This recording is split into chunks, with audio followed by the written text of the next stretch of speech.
নমস্কার, আপনারা দেখছেন সময় কলকাতা। সময় নিউজ নিয়ে আপনাদের সঙ্গে রয়েছে আমি অভিজিৎ। চোখ রাখবো বিস্তারিত খবরের দিকে। প্রথমেই চোখ রাখবো গুমা 1 নম্বর গ্রাম পঞ্চায়েতের সদস্য বিজন দাসকে গুলি করে খুনের ঘটনায় দোষী গৌতম দাসকে যাবজ্জীবন কারাদণ্ডের নির্দেশ দিল বারাসাত জেলা আদালত। প্রসঙ্গত, গত বছরের 25শে ফেব্রুয়ারি অনুষ্ঠান বাড়িতে বিশ্রাম নিচ্ছিলেন বিজন দাস। সেই সময় আচমকাই অতর্কিত হামলা চালানো হয় বিজন দাসের উপর। এ নিয়ে বিস্তারিত আপডেট নেব, আমাদের প্রতিনিধি দীপ সেন রয়েছে সরাসরি। দীপ, তোমার কাছে প্রথমেই যে প্রশ্নটি রাখবো, এই মুহূর্তে আর কি বিস্তারিত তথ্য উঠে আসছে, কি জানতে পারছো বলো। দেখো, গত বছর গুমা 1 নম্বর গ্রাম পঞ্চায়েতের সদস্য বিজন দাসের যে হত্যা হয়েছিল, সেই হত্যা মামলায় কিন্তু আজকে বারাসাত জেলা আদালত যে মূল অভিযুক্ত বিজন দাসকে কিন্তু যাবজ্জীবন সাজা ঘোষণা করেছে আজকে বারাসাত জেলা আদালত। এরপরেই কিন্তু যখন এজলাস থেকে সেই বিজন দাসকে বের করে নিয়ে যাওয়া হচ্ছিল, তখন কিন্তু এজলাসের বাইরে যারা ছিল এই বিজন দাসের বাড়ির লোক, তারা কিন্তু একেবারে বিক্ষোভ দেখায় এবং তাদের হাতে কার্যত পুলিশের কাছে ছিনিয়ে নেওয়ার চেষ্টা করে। এই প্রসঙ্গত বলে রাখি, গত বছর 2024 সালে 15ই ফেব্রুয়ারি কিন্তু এক অনুষ্ঠান বাড়ি থেকে বাসে এক জায়গায় যাওয়ার সময় বিজন দাসের উপর অতর্কিতেই গুলি চালায় দুষ্কৃতী, এবং এই ঘটনায় কিন্তু একবারে 4 দিনের মাথায় পুলিশ কিন্তু একজনকে গ্রেপ্তার করে।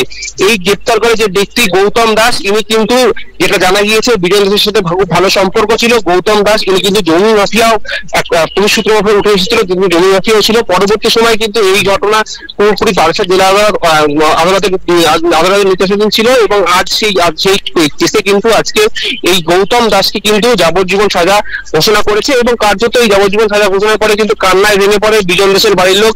এলাকায় কিন্তু খুবই সৎ নেতা বলে পরিচিত ছিল এই বিজন দাস। তার উপর তাকে এই হত্যা করার ঘটনায় কার্যত হতভম্ব হয়ে পড়েছিল এলাকার মানুষ, যে কিভাবে এই হত্যা হলো। এবং পরবর্তী সময় যে স্থানীয় মানুষ এই গৌতম দাসকে সেখান থেকে পালিয়ে যেতে দেখে, এবং তারপরেই কিন্তু পুলিশ তৎপরতায় প্রায় সেই ঘটনা ঘটার 4 দিনের মাথায় গৌতম দাসকে গ্রেফতার করা হয়।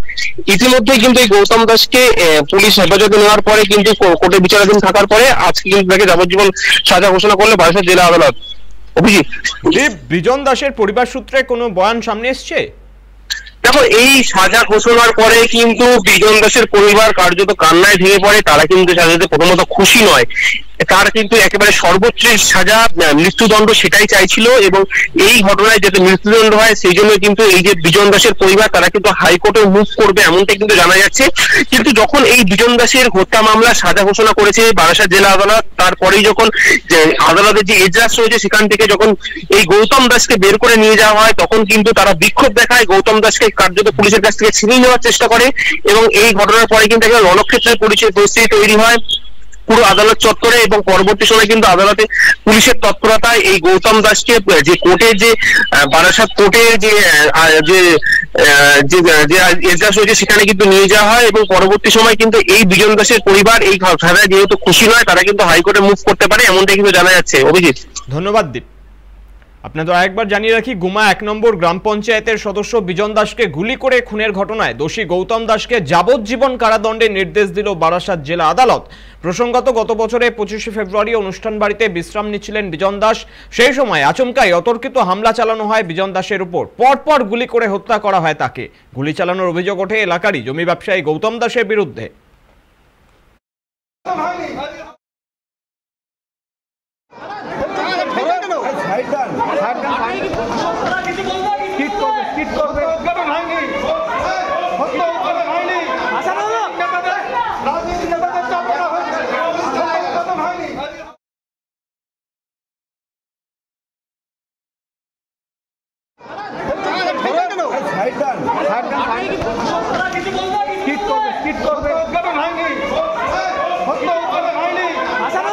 গুমা 1 নম্বর গ্রাম পঞ্চায়েতের সদস্য বিজন দাসকে গুলি করে খুনের ঘটনায় দোষী গৌতম দাসকে যাবজ্জীবন কারাদণ্ডের নির্দেশ দিল বারাসাত জেলা আদালত। প্রসঙ্গত, গত বছরের 25শে ফেব্রুয়ারি অনুষ্ঠান বাড়িতে বিশ্রাম নিচ্ছিলেন বিজন দাস। সেই সময় আচমকাই অতর্কিত হামলা চালানো হয় বিজন দাসের উপর। পরপর গুলি করে হত্যা করা হয় তাকে।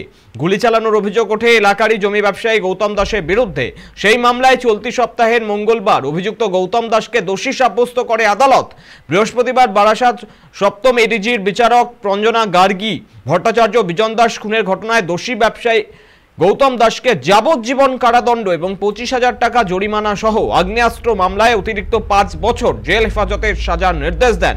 কিন্তু বিজন দাসের পরিবার এই ঘটনায় খুশি নয়, তারা মৃত্যুদণ্ড চেয়েছিল এবং যেমনটা আমাদের প্রতিনিধি মারফত আমরা খবর পেলাম, তারা কিন্তু হাইকোর্টের দিকেও যেতে পারেন।